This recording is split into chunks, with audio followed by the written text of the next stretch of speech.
জাতীয় বিশ্ববিদ্যালয়ের degree pass course তৃতীয় বর্ষের পরীক্ষা আগামী 16 জুলাই থেকে শুরু হবে ইংরেজি আবশ্যিক বিষয়ের মধ্য দিয়ে। বলতে গেলে সময় রয়েছে আপনার কাছে মাত্র 15 দিন। এই 15 দিনের মধ্যে আসলে কিভাবে পড়লে ভালো রেজাল্ট করা সম্ভব, বা যারা পাস করতে চাচ্ছেন শুধুমাত্র কিভাবে পড়লে পাস করা যাবে, আজকের এই ভিডিওতে এই বিষয় নিয়ে আলোচনা করব। ইংরেজি সাবজেক্টটাই বেশিরভাগ শিক্ষার্থীর টেনশনের কারণ, বা অনেকে ভয় পাচ্ছেন যে ইংরেজিতে ফেল করতে পারেন। সো আজকের ভিডিওটি যদি আপনি দেখেন তাহলে ইংরেজিতে অন্তত ফেল করবেন না। তো চলুন শুরু করা যাক। অন্য সাবজেক্টের ক্ষেত্রে কোনো না কোনোভাবে পাস করা সম্ভব বা ভালো রেজাল্ট করা সম্ভব, বাট ইংরেজির ক্ষেত্রে বেশি ভ্যালু অ্যাড করতে হয়, কারণ এই সাবজেক্টেই কমন আসে না। প্রথমে বুঝতে হবে ইংরেজি সাবজেক্টের আসলে প্রশ্ন কেমন হবে। প্রশ্ন পরীক্ষাতে যেরকম দেওয়া হবে 3টা পার্টে বিভক্ত থাকবে। এ পার্ট থাকবে যেখানে শুধুমাত্র একটা প্যাসেজ থাকবে, ওই একটা প্যাসেজ থেকে 10 মার্কের আনসার আপনাকে করতে হবে, মানে এ পার্টে 10 মার্ক। বি পার্টের মধ্যে 8টা টপিকস থাকবে, তার মধ্যে 5টার আনসার করতে হবে, এখানে 20 মার্ক। সি পার্টে এখানেও 8টা টপিকস থাকবে, তার মধ্যে যে কোনো 5টার আনসার করতে হবে, এখানে 50 মার্ক। তাহলে আপনাকে কিভাবে মাইন্ডসেট করতে হবে? এই 15 দিনের মধ্যে পুরো সিলেবাসটা কমপ্লিট করতে গেলে আপনাকে প্রথমেই বেশি করে ভ্যালু অ্যাড করতে হবে সি পার্টে, বা সি পার্টটা বেশি করে পড়তে হবে। কেন? কারণটা হচ্ছে পরীক্ষার খাতায় এ পার্টের থেকে কিন্তু কমন খুবই কম আসবে। কমন বলা যায় যে আসেই না এরকম, কারণ একটা প্যাসেজ রিপিট হয় না, নতুন নতুন প্যাসেজ দেওয়া হয়। সো এ পার্টে কমন আসবে না, একদম 100% কনফার্ম থাকেন। বি পার্টের মধ্যে যেহেতু গ্রামার পার্ট, এটাতে কমন আসার সম্ভাবনা একবারেই নাই।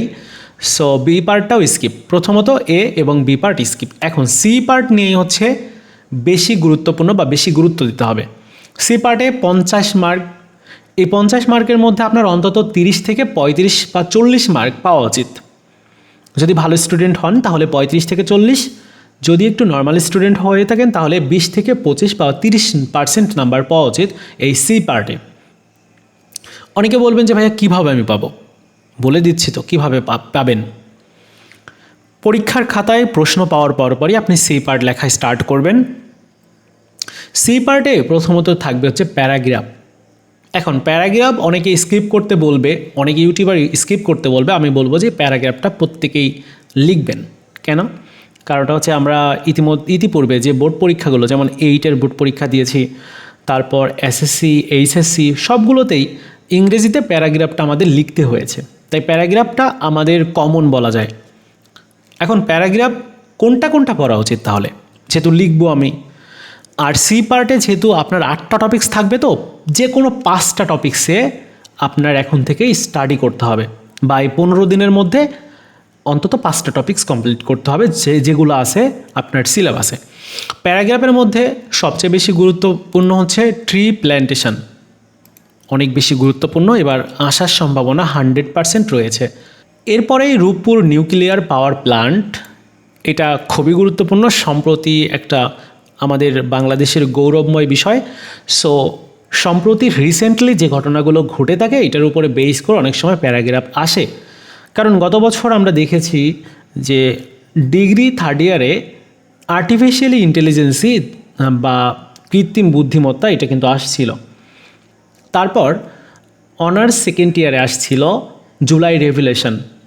সো দুইটাই সাম্প্রতিক ঘটনা ছিল। সো এটার উপর বেস করে কিন্তু একটা প্যারাগ্রাফ আসার সম্ভাবনা রয়েছে। তাই 100% গুরুত্বপূর্ণ রূপপুর নিউক্লিয়ার পাওয়ার প্ল্যান্ট। তাহলে দুইটা গেল। মেট্রো রেল ইন ঢাকা, এটা গুরুত্বপূর্ণ না তেমন, স্কিপ করতে পারেন। পদ্মা ব্যারেজ প্রজেক্ট, এটাও এখনও পর্যন্ত শুরু হয়নি, যেহেতু কথাবার্তা চলছে, তাই এটাও স্কিপ করবেন। Impact of COVID-19 in education system, এটা তেমন গুরুত্বপূর্ণ না, কারণ ইতিপূর্বে এ নিয়ে কোনো প্যারাগ্রাফ আসে নাই। রোহিঙ্গা রিফিউজি প্রবলেম, এটা গুরুত্বপূর্ণ, তবে এটাও স্কিপ করবেন।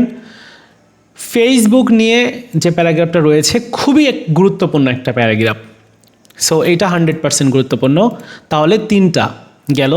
এ রেইনি ডে, বর্তমানে বর্ষাকাল, সো রেইনি ডে আসতে পারে।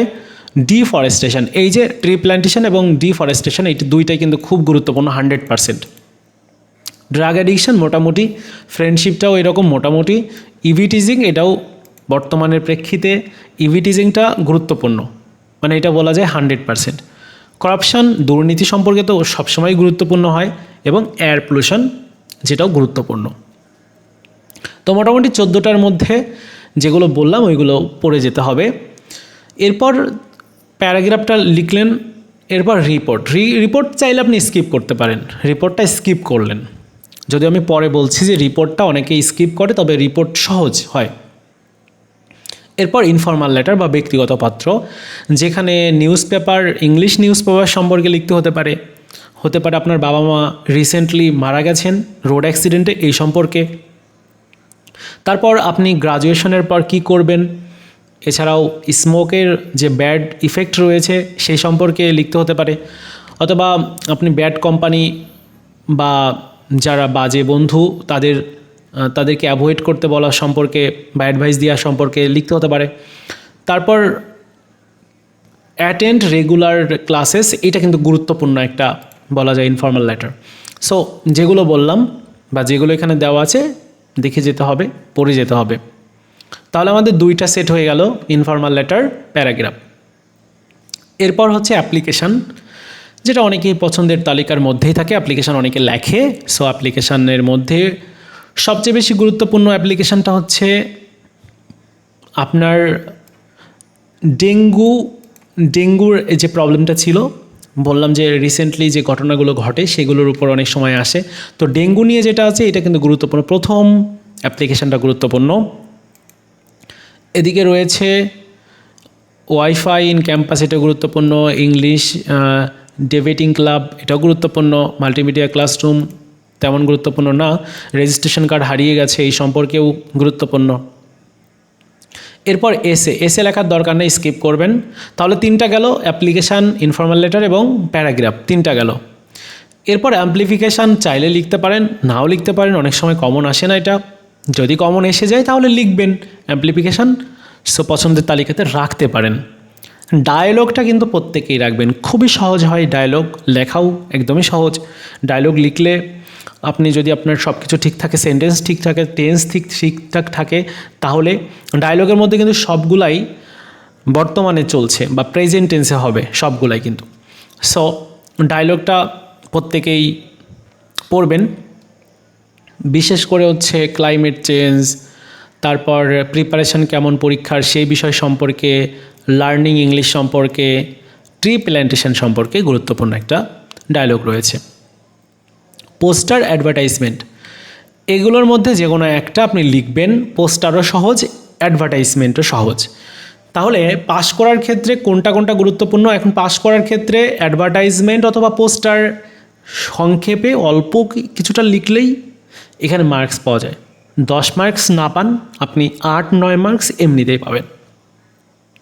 এদিকে আপনি ডায়লগ লিখবেন, ডায়লগ থেকেও কিন্তু আপনি মোটামুটি এখান থেকে 7-8 মার্ক এমনিতেই পাবেন। এরপর অ্যাপ্লিকেশান বা ইনফর্মাল লেটার, এখান থেকে ধরে নিচ্ছি 2টাই 20 মার্ক, 20 মার্ক থেকে আপনি পাচ্ছেন 6-6 12 মার্ক। তাহলে কত হচ্ছে? ওইদিকে আপনার 7-7 14 এবং 12 26, এবং প্যারাগ্রাফে আপনি পেলেন 5 মার্ক। তাহলে কত হলো? 26 আর 5 31 মার্ক। সহজেই 31 মার্ক আপনি পেয়ে যাচ্ছেন যদি একটু লিখে আসেন। আর বি পার্টের মধ্যে এখানেও 5টা সেট করতে হবে। আপনি মনে করলেন যে আমি ট্রান্সলেশন লিখব, পারেন লিখতে, পাঞ্চুয়েশন লিখতে পারেন, রিঅ্যারেঞ্জ সেন্টেন্স এটাও লিখতে পারেন, WH কোশ্চেন তো সহজ লিখতে পারেন, রাইট ফর্ম অফ ভার্ব সহজ। সো যে কোনো 5টাকে আপনি টার্গেট করবেন। আর এ পার্ট আমি বলবো যে পুরোটাই স্কিপ করা উচিত, কারণ এ পার্ট একদমই কমন আসে না, এ পার্ট পড়ারই দরকার নেই। যদি আপনি পরীক্ষার খাতায় যদি এখান থেকে যেগুলো দেওয়া আছে এগুলো যদি কমন আসে তাহলে 2টা একটা করে পড়ে যেতে পারেন, দেখতে পারেন আমাদের ফাইনাল সাজেশনটার মধ্যে কিন্তু কোনটা গুরুত্বপূর্ণ দেওয়া আছে। তো বেশি গুরুত্বপূর্ণ হচ্ছে সি পার্ট এবং বি পার্ট, যেখানে 70 মার্কের মধ্যে অন্তত আপনার 50 থেকে 60 মার্ক পাওয়া উচিত। এখন এটাও যদি না পান তাহলে অন্তত 40 মার্ক আপনার এনশিওর করা উচিত। 40 মার্ক আর বাকি থাকলো হচ্ছে 25 মার্ক আপনি ইনকোর্সে পেয়েছেন। ইনকোর্সে তো 25 না, ইনকোর্সে 15 মার্ক পেয়েছেন। তাহলে আছে আপনার টোটাল 56 মার্কস। ভালো একটা মার্কস আপনি গেইন করলেন, বিশেষ করে ইংরেজিতে।